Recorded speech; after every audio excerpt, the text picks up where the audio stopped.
Ate, saan ka galing? Ano yan?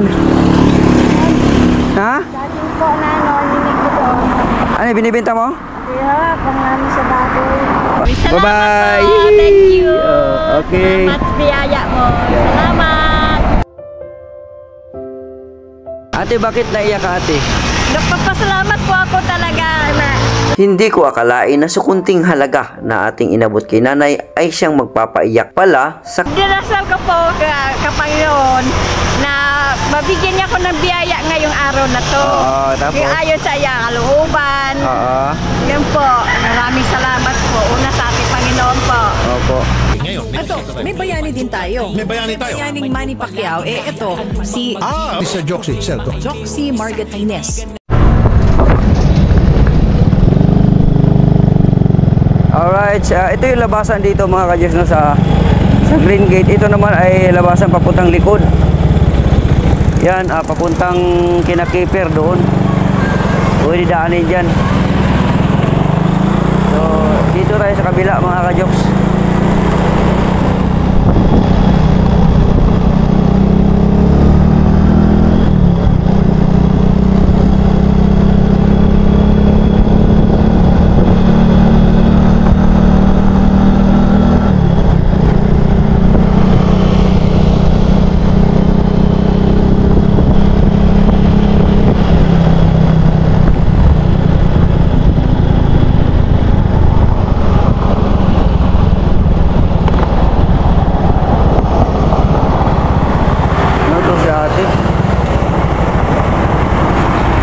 Sa aking paglilibot, nadaanan ko ang isang nanay na nagtutulak ng kariton sa kainitan ng panahon.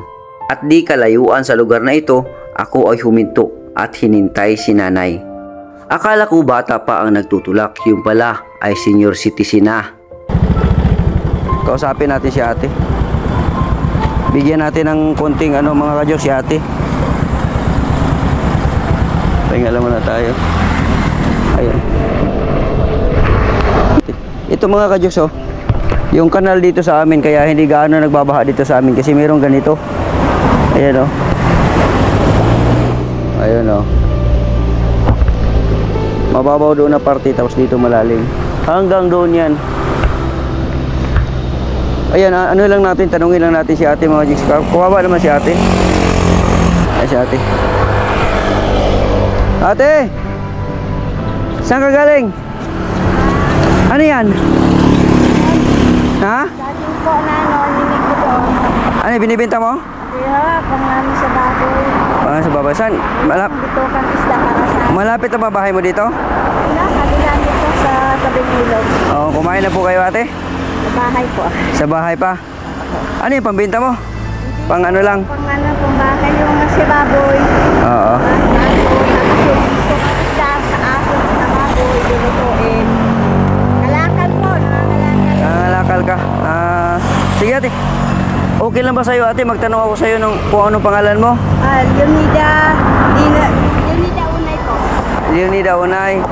Ilan taon ka na ate? 63. 63. Araw-araw mo ginagawa itong ganito? Kumukuha ka ng mga ganito-ganito tapos papakain sa baboy? Opo. Saan to kinukuha? Sa mga bahay-bahay? Oh, yung kaning baboy, meron doon sa bating ko lang. Sa bahay-bahay ko, may mga kaibigan ako doon, suki.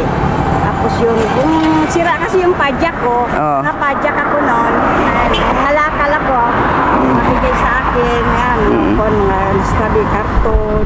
Araw-araw mo pala itong ginagawa itong ganito ate para lang manguha ng tawag dito? Kakaning baboy.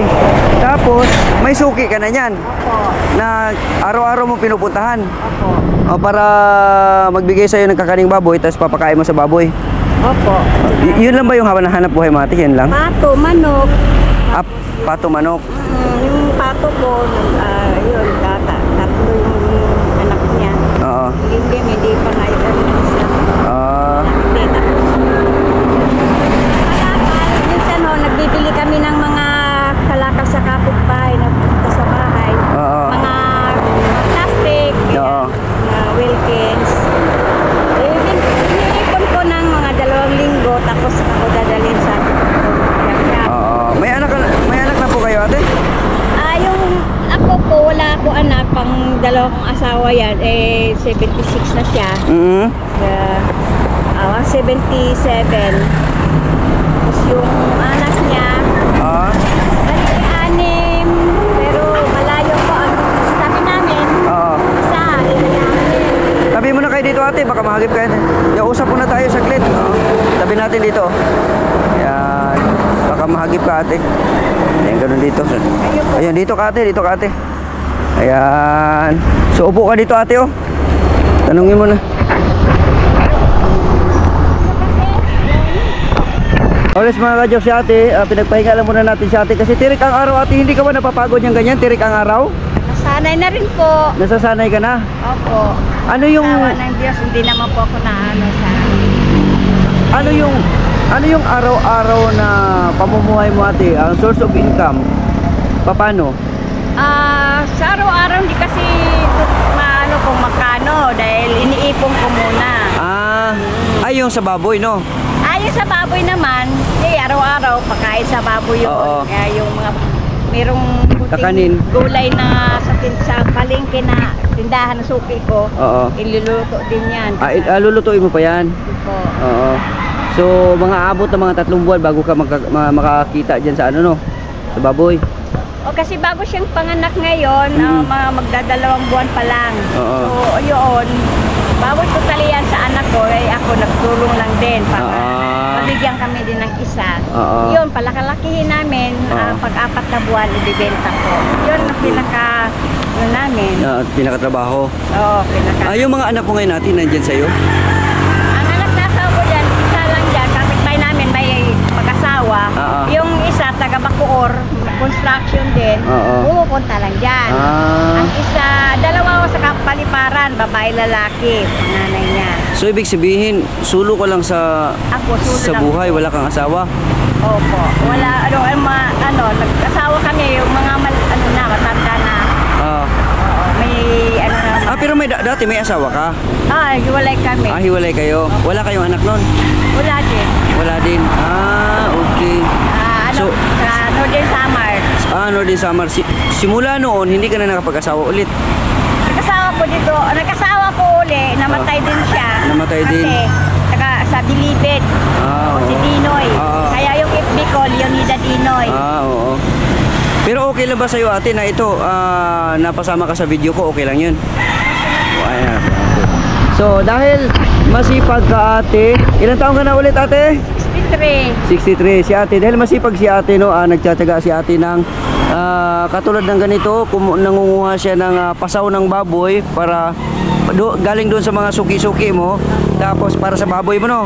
Ipapakain. Araw-araw mo yung ginagawa, no? Araw-araw po. Oo, grabe mga kadyos, no? Ang init, ang tirik na ang init, no? At si ate, nakita ko kanina na naglalakad, ang layo ng nilakad niya ate. Tapos ngayon sabi ko, dapat magpahinga lang muna si ate dito ng kahit kunti lang, mag-usap-usap lang muna kami ni ate. Ngayon ate, sa sitwasyon mo, hindi ka ba nahihirapan? Medyo mahirap po kasi nasa lansangan ako, mainit. Pero nanalangin po ako sa mga taong mabubuting puso na mapansin ako, mabigyan po ako ng biyaya. Lalo na magpapasko, mabigyan ako ng bigas. O mga nakapansin sa akin, nandyan sa kalye. Wala ka na bang bigas doon sa inyo? Ayun, nakabili ako 4 na kilo. 4 na kilo, meron dyan sa Green Gate. Sabi niya, kukuha ako doon sa tindahan na yun, siya na magbabayad, pero hindi pa ako ngayon nagpunta. Pangmasko daw niya. Ayun, nagdalangin ko po, malalo na nga rin si Daddy Frankie, nagbibigay ng bigas. Sana makita mo rin ako, Daddy. Sino yung namimigay ng dyan, ng biyaya po, mamamasko ako po. Si ate ay masayahin si ate. Picture muna tayo ate, video pala. Yan si ate. Ayan. Thumbnail natin to ate ha, thumbnail natin. Yan yung picture natin. At dahil masipag ka ate, ay bibigyan kita ng kunting halaga lang naman ate kasi wala pa tayong sahod na malaki-laki ha. Salamat po. Sandali lang ate ha. Ayan mga ka-jokes, bibigyan lang natin si ate ng ate 1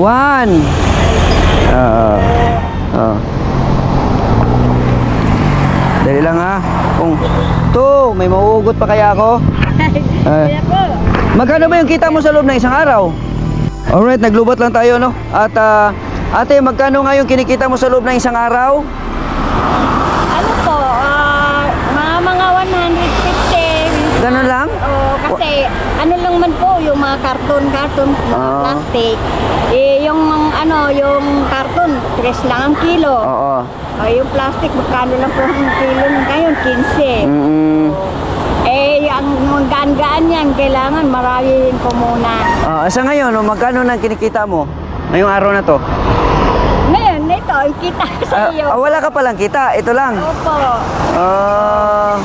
Hindi mo ba akalain na mayroon ka ng ganyan ngayon, 200? Opo, hindi po. Minsan, may isang araw, ate, may bigay ng 50, nagda-20, pangkain mate. Ganyan. Kanina, anong dinarasal mo kanina? Matagpuan ako nung nagbibili ng mga coins. Oo. Hindi ko po naman nakalain na kayo po kalapit sa atin. Okay. Salamat. Magkano yan ate? 200. 200. Dagdagan pa natin yan ate. Nakabili po ng Ayan. 300. Oo. Okay na yan ate. Opo, maraming salamat. Hindi, meron pa ate, ito pa. Meron pa ate. Ayan ate Ayan Salamat din. Hindi ko po akalain na Ha? Ate, buuhin na natin.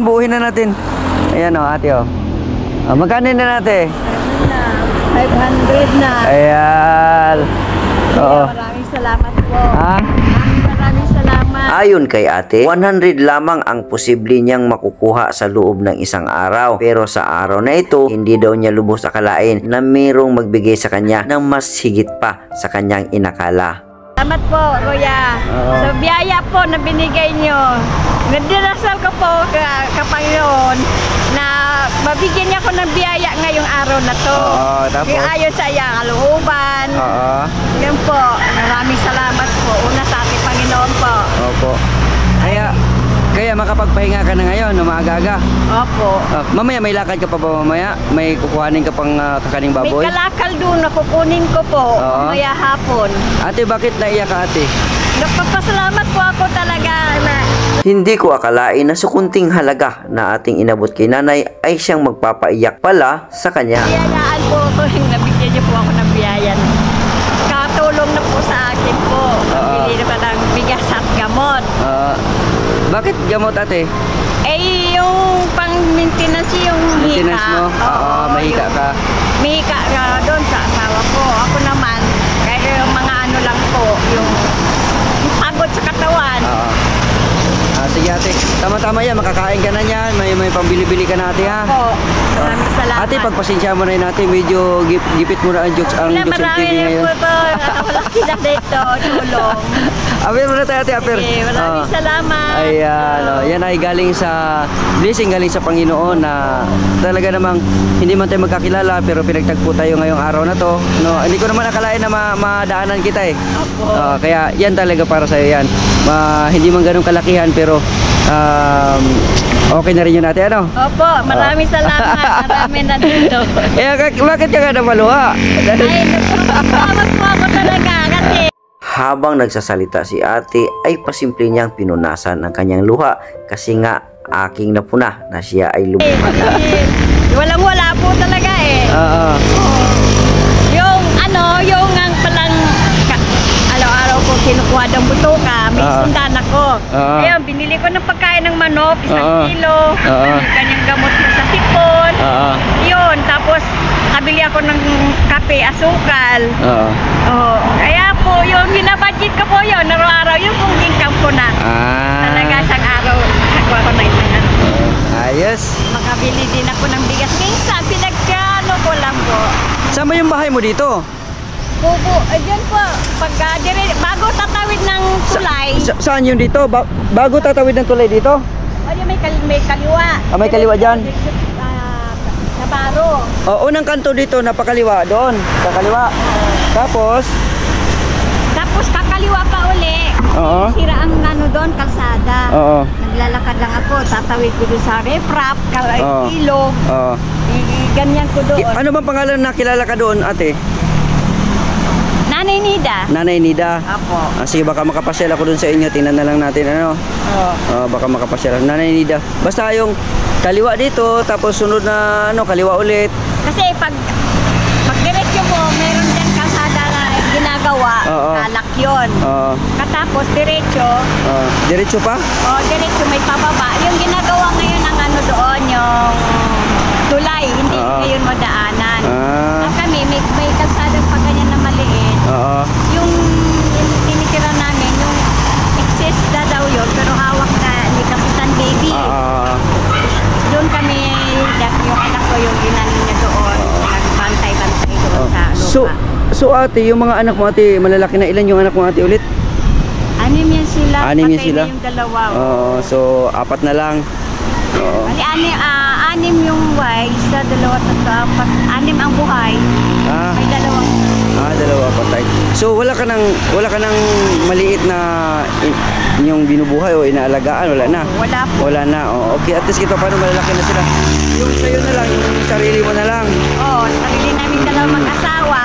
Kapag yung isa niyang anak, pagka may ano naman sila, yung isang anak niya doon sa paliparan, nagbibigay naman kahit papano paminsan. At least ito paano ate, ano? Si Mr. anong trabaho ni Mr.? Dati po siya talaga nagpapantay ng mga pito ng mga ganidyan. Panday siya. Panday. Tapos nung tumigil siya,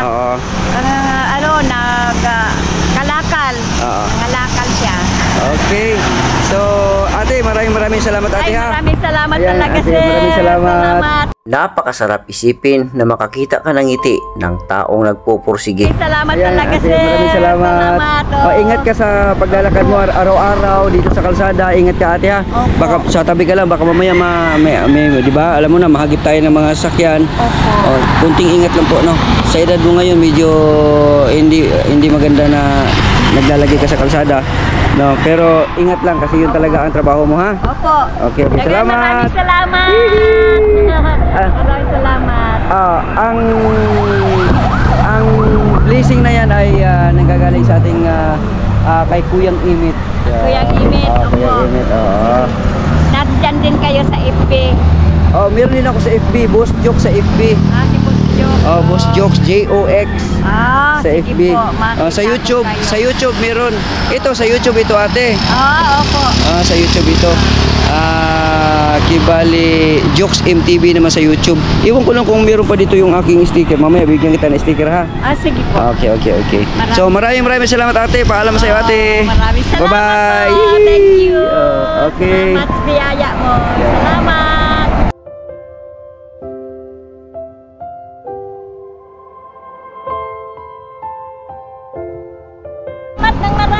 Alright, si ate. Pauwi na. Bye-bye. Ingat ha, ingat. Thank you. Bye-bye. God bless. Nakakalungkot lang isipin na ang daming pera na nasayang ng ating gobyerno dahil sa mga korap na opisyalis. Pero dapat ang katulad ni nanay ng mga senior citizen na ay dapat na silang nagpahinga na at hindi na sana katulad ng ganito na nakikibaka pa para mabuhay at sa lansangan nagpagala-gala. Yun, so si ate mga kalyos, no, naaawa ako sa mga ganung sitwasyon, no, na matanda na, no, at nagsisikap pa rin sila sa buhay nila, no, para mabuhay, no, para mairaos nila yung araw-araw nila na pamumuhay, no. Bagamat meron siyang asawa pero hindi pa rin siya umaasa doon sa asawa niya at patuloy pa rin siyang kumikilos para maging banayad ang kanilang buhay, no, kahit papaano makaraos, no. Biruin mo sa tirik na init na ito, sa araw-araw ito, binabaybay niya itong lugar na ito, pabalik-balik yan, papunta doon araw-araw para lang makakuha ng kakaning baboy para doon sa kanyang mga alagang baboy, no, na kanyang inaalagaan, no. Actually sa anak daw niya yun, pero inaalagaan niya para mabigyan siya ng share ng kahit isa lang, papalaki niya, parang para meron na rin silang sa kanila, no. So sana mabuhay ka ate, sana hindi ka magkakasakit, tuloy-tuloy lang ang buhay, no, at mabigyan ka sana ng mahabang panahon pa na mabuhay, no, at alam ko may purpose ka sa mundong ibabaw. Thank you and God bless sa Panginoon, no. Thank you at maraming salamat din, no, sa aking Kuyang Imit no, na nagpaabot sa mga ganitong sitwasyon na mga matatanda, na mga kahit sinong tao, basta yung nararapat katulad niyan, hindi naman natin inaasahan na nadaanan lang natin si ate na bigla lang naantig yung puso ko na sa init, no. Ako nga nang nakamotor, naka-helmet pa ako, nainitan niya ako how much po na si ate na matanda na, no, na araw-araw na naglalakad sa ganitong lugar. So hanggang dito na lang mga kajok, sana masuportahan natin yung mga yan. Pagka may time ako, madalaw ko si ate sa lugar nila. Tingnan ko lang kung mahanap ko pa si ate doon, kasi yung skits niya pwede ko naman puntahan yun. Alright, so hanggang dito na lang mga kajok. Ako pa rin po si Juksim TV na palagi nagsasabing mahal ko kayo and God bless us all. Maraming salamat. Bye bye. Isa na namang kababayan natin na senior citizen na nagsusumikap, nakikibaka kahit sa gitna ng kainitan ng panahon, ay siya pa rin ay talaga namang nagtatrabaho para kahit papaano maibsan ang hirap na kanilang pinapasan-pasan, at para kahit papaano meron siyang madala at mailagay sa kanilang hapagkainan. Malaban ng parihas kahit anong klaseng trabaho, mapainit man o mapaulan, basta siya ay lumalaban ng patas at kumikita ng patas. Hindi man kalakihan, hindi man karamihan ang kanyang kinikita, pero ito ay kanyang pinagtsatsagaan. Maraming salamat sa iyo, Nanay Nida. Hindi man tayo magkakilala, pero tila pinagtagpo tayo sa panahon na ito, at kahit papano sa kunting halaga ay ikaw ay aking napagbigyan. Maraming salamat.